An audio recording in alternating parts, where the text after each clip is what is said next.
안녕하세요. 네, 안녕하세요. 오늘 수익 인증 시간인데 네. 망고가 왜 있는 거죠?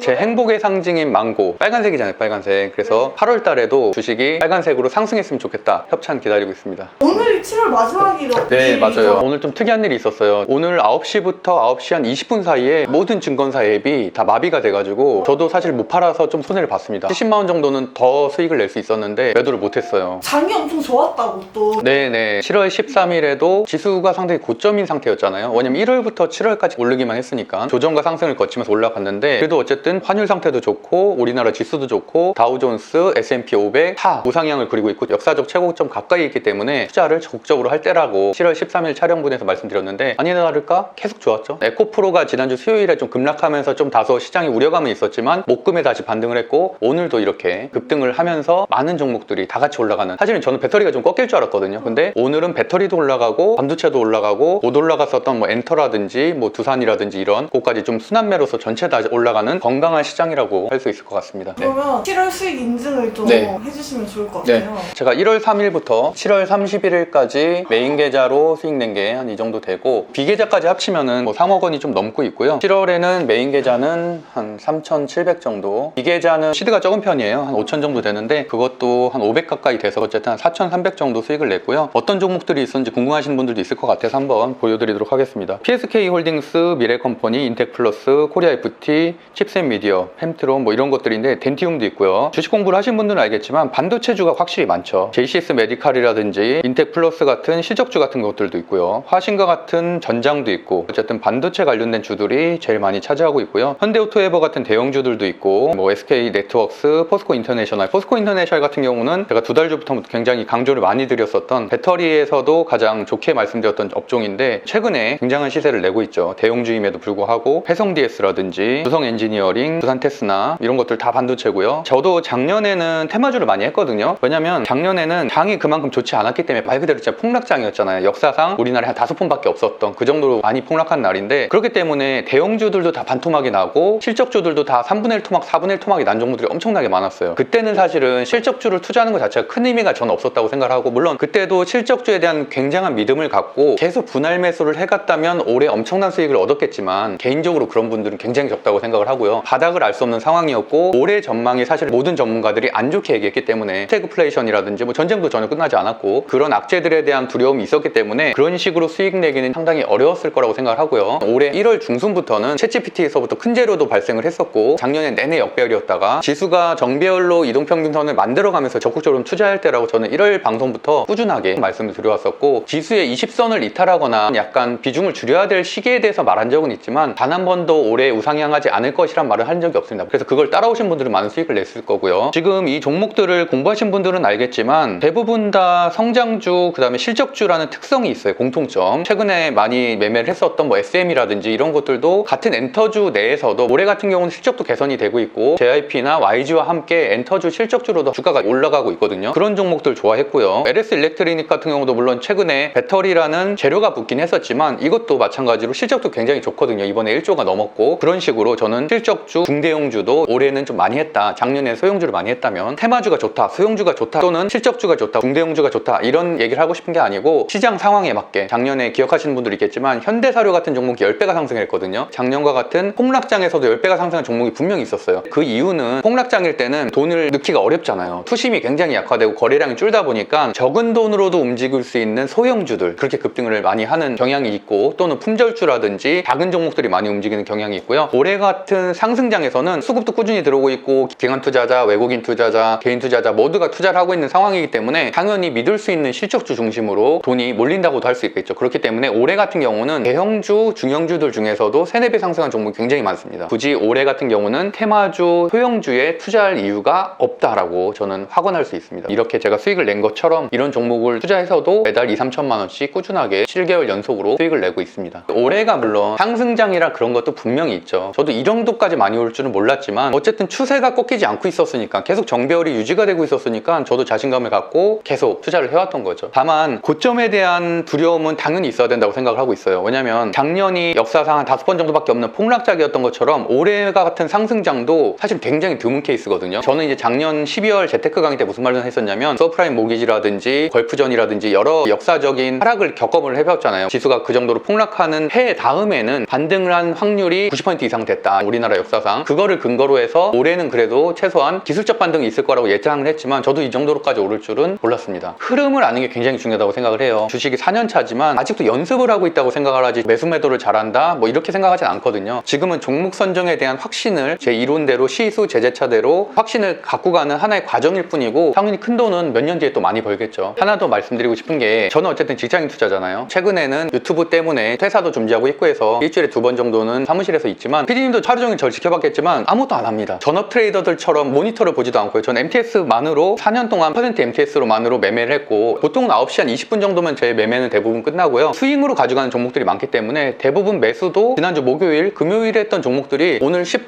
5%씩 올라온 종목들이 있어서 그냥 매도한 것 뿐입니다. 조금 더 끌고 갈 수 있는 성격이면은 오늘 팔지 않고 오히려 내일 아니면 다음 주까지 끌고 갈 수도 있겠죠. 근데 제 성향상 빨리 수익 실현하는 걸 좀 원하고 급하게 하진 않습니다. 데이 트레이더들이나 스캘핑 하시는 분들처럼 분초를 다퉈가면서 매매를 한 적은 없고요. 지금 오늘 상승한 두산 같은 경우는 제가 한 3주 전부터 조금씩 매수를 했고요. 종목방에는 말씀을 드렸었고 로보틱스 자회사인 두산 로보틱스가 상장은 10월 달에 한다는 기사들을 제가 끊임없이 공유를 해드렸었거든요. 언제 올라갈지는 아무도 모르죠. 다만 분명히 올라갈 가능성은 높다. 확률상 자회사가 IPO를 하게 되면은 굉장히 대여급으로 IPO를 하기 때문에 그런 부분에 대해서 스케줄 매매를 일정 부분 할 수 있었던 거고 오늘 같은 경우는 레인보우 로보틱스라든지 하나 에어로스페이스 같은 경우도 굉장히 급등을 했거든요. 레인보우 로보틱스도 제가 지난주에 급등할 것이라고 말씀드렸었고 하나 에어로스페이스 같은 경우는 지금 카톡방에 들어와 있는데 이 카톡방을 직접 보여드릴게요. 제가 운영하고 있는 카톡방이고요. 일요일날 이렇게 말했어요. 제가 하나 에어로스페이스가 영업이익률 조금 덜 나왔을 뿐인데 고점 대비 30%나 이틀 동안 하락해서 월요일부터 분할 매수를 시작하려고 합니다. 더 떨어지면은 더 많이 살려고요. 더 떨어지면 더 많이 살려고가 무슨 말이냐면 너무 중요한 말인데 재무제표 편에 보면은 실적주는 오히려 하락할수록 더 사야 된다는 말을 했잖아요. 근데 반대로 테마주는 일정 부분 하락을 하면은 재료가 소멸된 거기 때문에 손절을 빨리 해야 된다라고 말씀드렸는데 그 두 가지 사실 원칙만 잘 지켜도 시장에서 잃지 않을 가능성이 저는 훨씬 더 높다고 생각을 하거든요. 근데 대부분의 투자자들은 테마주를 손절을 못하고 실적주가 조금 떨어졌다고 손절을 하고 손절하고 나니까 또 올라가고 이런 것들의 반복이잖아요. 무슨 말이냐면 시가총액이